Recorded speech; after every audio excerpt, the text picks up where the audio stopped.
दोस्तों group C की MTS post पर नोटिफिकेशन आउट हुआ है और यह notification CSIR central scientific instrument organisation की तरफ से आया है। यानी सीएसआईआर सीएसआईओ की तरफ से आया है, जो कि चंडीगढ़ में है। यह एक सेंट्रल गवर्नमेंट ऑर्गेनाइजेशन है। अगर आपकी जॉब लगती है तो आपकी जॉब परमानेंट रहेगी और गाइस 2 ईयर का प्रोविजनल पीरियड रहेगा आपका स्टार्टिंग में। यानी डे 1 से आपकी परमानेंट ही रहेगी। लेकिन सेंट्रल गवर्नमेंट का रूल है, जो भी कैंडिडेट हायर किए जाते हैं सभी को 2 ईयर का प्रोविजनल पीरियड कंप्लीट करना पड़ता है।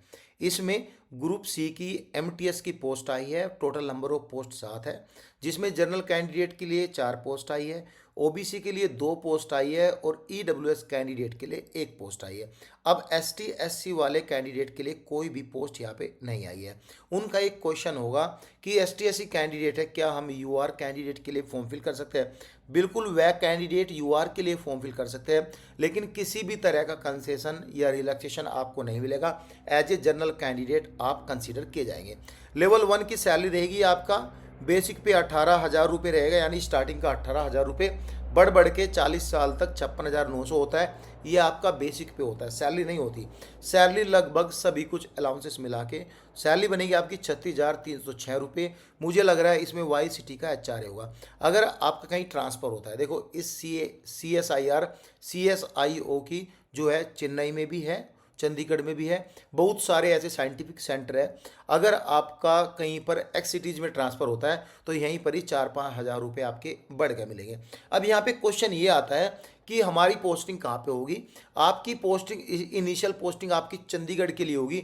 अब एग्ज़ाम सेंटर भी आपका चंडीगढ़ में ही होगा। चंडीगढ़ ब्यूटीफुल सिटी है, आपको रहने में भी मज़ा आएगा। तो ये अपॉर्चुनिटी आपको गेन करनी है, इसको मिस नहीं करना है। अब यहाँ पे क्वेश्चन होता है, क्या हम अपने होम लोकेशन भी जा सकते हैं या फिर ट्रांसफ़र ले सकते हैं? देखो यहाँ पे 2 तरह के आपको ट्रांसफ़र ले सकते हो। पहला, या तो आप यहाँ पे हायर पोस्ट लेवल 6 के ऊपर जाओगे तो आपको यहाँ पे हेड क्वार्टर दे देंगे। दूसरा ये होता है इंटरनली वैकेंसी जाती है, जिसको बोलता है आईजेपी, इंटरनली जॉब पोस्टिंग। वहाँ पे आपको फॉर्म फिल करना है, एग्ज़ाम क्रैक करना है, और जिस इंस्टीट्यूशन में आप फॉर्म फिल करोगे, एग्ज़ाम क्रैक करोगे, वहीं पर ही आपकी पोस्टिंग दे देगी। लेकिन ध्यान रहे, आपका लेवल हाई होना चाहिए। अब लेवल 1 की सबसे लो जॉब है, अगर इससे भी ऊपर आती है तो आप वहाँ पे फॉर्म फिल कर देना। एमटीएस या असिस्टेंट की बहुत ऐसी पोस्ट आती है, यहाँ पे एक्सपीरियंस लेके आप आगे बढ़ जाना, पैकेज अच्छा मिलेगा और आपको concession as a central government employ का मिल जाएगा और एज में भी रिलैक्सेशन मिल जाएगा। इसमें 10वीं पास है तो आप इसमें अप्लाई कर सकते हो। ये एक डिज़ायरेबल है, ज़रूरी नहीं कि आपको 12वीं पास होना ज़रूरी है, लेकिन 12वीं पास है तो वेल एंड गुड, आप अप्लाई कर सकते हो। उम्र आपकी 25 साल से नीचे होनी चाहिए। इस भर्ती की जो लास्ट डेट है 9 फरवरी 2026, इससे आपकी उम्र काउंट की जाएगी। और स्टार्टिंग डेट है 9 जनवरी 2026, यानी कंप्लीट आपको 31 दिन का टाइम मिला है इसमें अप्लाई करने के लिए, ठीक है। अब यहाँ पे ये सारा कुछ लिखा है कि आपका इंक्लूडिंग एचआरए मिलेगा, अदर अलाउंसेस मिलेंगे, ये सब लिखा है, ये देख लेना।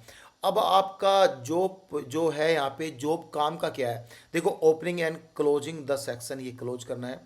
फिजिकल मेंटेनेंस रिकॉर्ड, देखो सारा पढ़ा लिखा काम है यहाँ पे, कोई क्लीनिंग से रिलेटेड काम नहीं है। यहाँ पे अच्छा खासा काम है, फोटो कॉपी करना।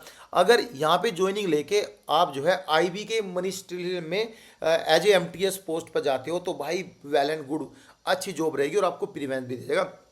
कोई क्लीनिंग फालतू काम नहीं है, फाइल वाइल फैक्स वैक्स वैट डाक को डिलीवर करना, सप्लाई टी कॉपी, बस ये काम है।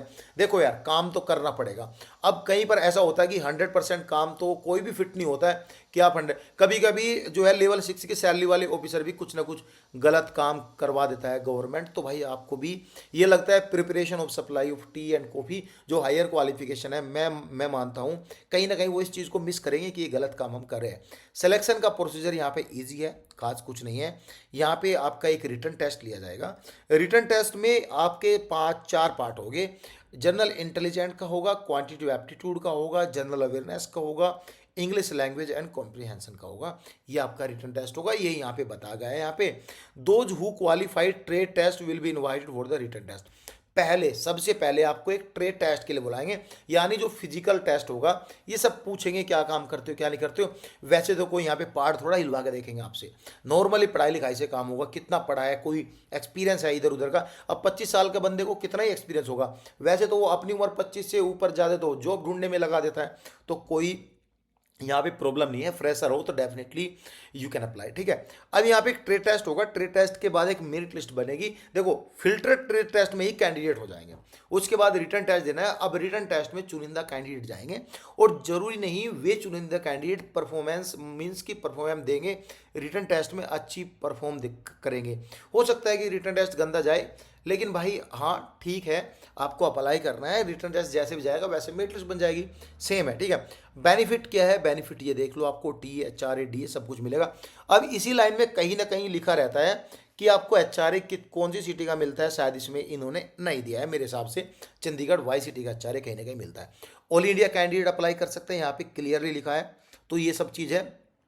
अब यहाँ पे खास कुछ नहीं, ये लाइन एम वाला पॉइंट देख लेना एक बार, the selected candidate shall be on provisional period for 2 year from the date of taking over charge, यानी ज्वाइनिंग डेट से, जब आप ज्वाइनिंग करोगे उस डेट से आपको 2 साल का, ये 2 साल क्यों रखते हैं, देखो गवर्नमेंट का थोड़ा स्लो रहता है। अब 2 साल तक ये अपने आपके डॉक्यूमेंट्स वेरिफिकेशन, घर पर वेरिफिकेशन भेजेंगे, सारा काम करोगे, आपके अगेंस्ट कुछ केस पाया गया और आपने उसकी डिक्लेरेशन नहीं दी तो आपकी जॉब जा सकती है। बस क्रिमिनल केस में ही थोड़ा इशू होता है, कोई कोर्ट केस चल रहा हो, थोड़ा ध्यान से आप मैनेज कर लेना सभी चीज़ों को, ठीक है। ये सब चीज़ें, बाकी आपकी डे 1 से गवर्नमेंट की सभी फैसिलिटी मिलेगी और रहना भी आपको मिलेगा। चंडीगढ़ जो है यहाँ पे साइंटिफिक जो इंस्टीट्यूशन है, रहना भी देता है, ये सब चीज़ें अच्छा है। तो ये बात को ध्यान से रखना है आपको। ऑफिशियली लैंग्वेज ये सराज बात, अब हिंदी विंदी सब चलता है, खास कुछ नहीं है। अब यहाँ पे जो है फी के बारे, एज रिलैक्सेशन का खास कुछ नहीं है, ओबीसी को मिलेगी सिर्फ 3 साल की छूट। अब मिनिमम एज आपकी 18 साल होनी चाहिए, और ओबीसी वाले कैंडिडेट जैसे ऊपर लिखा है 25 साल, तो यहाँ पे वह कैंडिडेट 28 साल तक अप्लाई कर सकते हैं। एसटी/एससी की पोस्ट नहीं है तो फालतू चीज़ बताने की कोई मतलब नहीं बनता, लेकिन यहाँ पे जो आपका सर्टिफिकेट है ओबीसी और ईडब्ल्यूएस का, वह फाइनेंशियल ईयर यानी 1 अप्रैल 2025 से लेके टिल डेल तक आपका होना चाहिए, जब तक ये वैकेंसी आई है। मल्टीटास्किंग की पोस्ट है, इसमें पीडब्ल्यूबीडी कैंडिडेट के लिए भी कहीं ना कहीं 1-2 पोस्ट रिजर्व रहती है, ये आप देख लेना। हाउ टू अप्लाई में अप्लाई करना है आपको, ऑनलाइन अप्लाई करना है, ठीक है, किसी भी तरह से। अब यहाँ पे लिखा है ऑनलाइन अप्लाई करना है, एप्लीकेशन और any other documents to be, यहाँ पे आपको किसी भी तरह का हार्ड कॉपी वगैरह कुछ भी नहीं भेजना है। ऑनलाइन अप्लाई करने की यहाँ पे ये सब दिया है, यहाँ पे 5 बजे तक आपको यहाँ पे ऑनलाइन अप्लाई करना। 1 minute guys, let me find out the line, the candidate are not required to submit print out the, ठीक है, नहीं भेजना, ठीक है। अब यहाँ पे 500 रुपये आपको देने हैं, सिर्फ 500 रुपये सभी को देने हैं, ऐसा नहीं कि नहीं देना है, क्योंकि एसटी/एससी, लेकिन हाँ वमेन कैंडिडेट को कोई पैसा नहीं देना है यहाँ पे। और गाइज यहाँ पे पीडब्ल्यूबीडी या ईएसएम कैंडिडेट है तो कोई पैसा नहीं देना है, एसटीएससी की पोस्ट नहीं है, तो भाई अगर वे जनरल भरेंगे तो 500 रुपये उनको लगने वाला है, तो 500 रुपये यहाँ पे देना पड़ेगा, ठीक है। अपॉइंटमेंट लेटर आएगा तो इस एड्रेस पर आएगा, ठीक है, ये एड्रेस से आपका आएगा। 1 month closing date online application, ठीक है। अब यार यहाँ पे ये एड्रेस दिया है, अब ये पता नहीं क्यों दिया, लिखा है विद इन 1 मंथ के लिए, क्या है, हार्ड कॉपी के लिए तो मना कर दिया इन लोगों ने, फिर भी ये लिखा है if application is also forward through the proper channel along with, online ही करना है, फालतू फालतू इधर नहीं करना दोस्तों। ये थी डिटेल। अब यहाँ पे सिलेबस को थोड़ा देख लेते हैं। सिलेबस क्या है, देखो ओएमआर बेस आपका एग्जाम होगा, कंप्यूटर बेस नहीं होगा, जो कि एमसीक्यूज टाइप आपका एग्जाम होगा, ठीक है। अब गाइज यहाँ पे इंग्लिश और हिंदी 2 भाषा में आपका एग्जाम होगा, 10वीं लेवल तक ये एग्जाम होगा, 150 क्वेश्चन रहेंगे, 2 घंटे का टाइम मिलेगा इसमें। देखो जनरल इंटेलिजेंट के 25 क्वेश्चन है, जनरल एप्टीट्यूड के भी 25 क्वेश्चन है, जनरल अवेयरनेस के 50 क्वेश्चन है, और इंग्लिश लैंग्वेज के भी 50 क्वेश्चन है। यहाँ पे आप देख सकते हो एक क्वेश्चन 3 नंबर का है, 1/3 नेगेटिव मार्किंग है, यानी एक क्वेश्चन गलत करोगे तो आपका 1 नंबर काट लिया जाएगा, ठीक है। एक क्वेश्चन सही करोगे तो 3 नंबर मिलेगा, वही 1/3 नेगेटिव मार्किंग बैठती है। अब यहाँ पे 150, 300 और प्लस के 150, 450 नंबर का ये एग्जाम आपका होगा। अब यहाँ पे यही कुछ दिया गया है, ये आप देख लेना सिलेबस को और पढ़ लेना, ये रही पूरी डिटेल। कुछ भी डाउट हो आप कमेंट कर सकते हो। Thank you so much guys.